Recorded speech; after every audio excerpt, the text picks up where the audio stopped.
வணக்கம் DPK tax.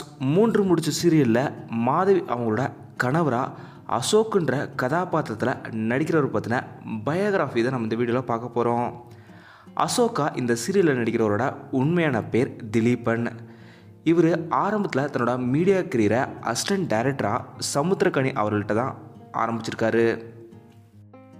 இணை இயக்குனராக 7 படங்களில் இவர் ஒர்க்கும் பண்ணியிருக்காரு.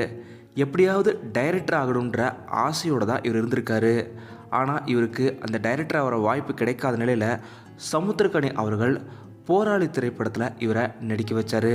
அந்த திரைப்படத்தில் இவரோட காமெடி ரோல் ரசிகர்கள் எல்லோருக்குமே ரொம்பவும் பிடிக்க ஆரம்பித்ததுக்கப்புறம் தொடர்ந்து இவர் திரைப்படத்தில் நடிக்க ஆரம்பிச்சிட்டாரு.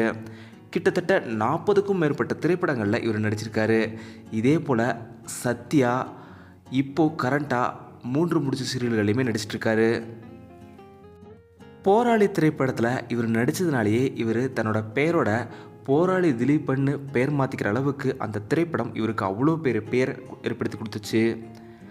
என்னதான் நான் நடிகர் ஆனாலுமே இயக்குனர் ஆகிறது தான் என்னோட மிகப்பெரிய கனவாக இருக்குது.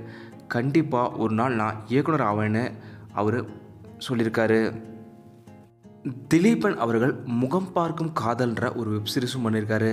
இதே போல் வசந்தன் கோ உட்பட சில விளம்பர படங்கள்லேயுமே திலீபன் அவர்கள் நடிச்சிருக்காரு. என் வாழ்க்கையில் மறக்க முடியாத மறக்கவே கூடாத நபர்னா அது சமுத்திரக்கனி அவர்கள் தான். அவர் தான் என் வாழ்க்கையில் ஒரு மிகப்பெரிய மாற்றத்தை ஏற்படுத்தியிருந்தார் அப்படின்னு சொல்லி ரொம்பவும் எமோஷனலாக பதிவிட்டிருக்காரு. ஏன்னா சமுத்திரக்கனி திரைப்படங்கள் எல்லாத்துலேயுமே ஒரு சின்ன கதாபாத்திரத்தையாச்சும் அவர் நடிச்சிடுவார். குறிப்பாக இவர் நடித்த தொண்டன், போராளி, நிமிர்ந்து நில், அப்பா, இப்படி எல்லா திரைப்படங்களுமே சமுத்திரக்கனி சசிகுமார் திரைப்படங்கள் தான். 3 முடிச்ச சீரியலில் இவரோட நடிப்பு எப்படி இருந்ததுன்றதை மறக்காமல் நீங்கள் கீழே கமெண்ட்டில் சொல்லிவிடுங்க. இதே போல் அவர் இயக்குனராகவும் நடிகராகவும் தொடர்ந்து பல திரைப்படங்களை இயக்கியும் நடித்தும் ரசிகர்களிடையே மிகப்பெரிய பெயர் ஏற்படுத்த டிபிகே டாக்ஸ் சார்பாக எங்களோட வாழ்த்துக்களையும் தெரிவிச்சுக்கிறோம். இந்த வீடியோ உங்களுக்கு பிடிச்சிருந்தால் லைக் பண்ணுங்கள், ஷேர் பண்ணுங்கள். டிபிகே டாக்ஸ் சப்ஸ்கிரைப் பண்ணலாம், சப்ஸ்கிரைப் பண்ணிடுங்க. மறக்காம பக்கத்தில் இருக்க பெல் ஐக்கானை கிளிக் பண்ணிடுங்க.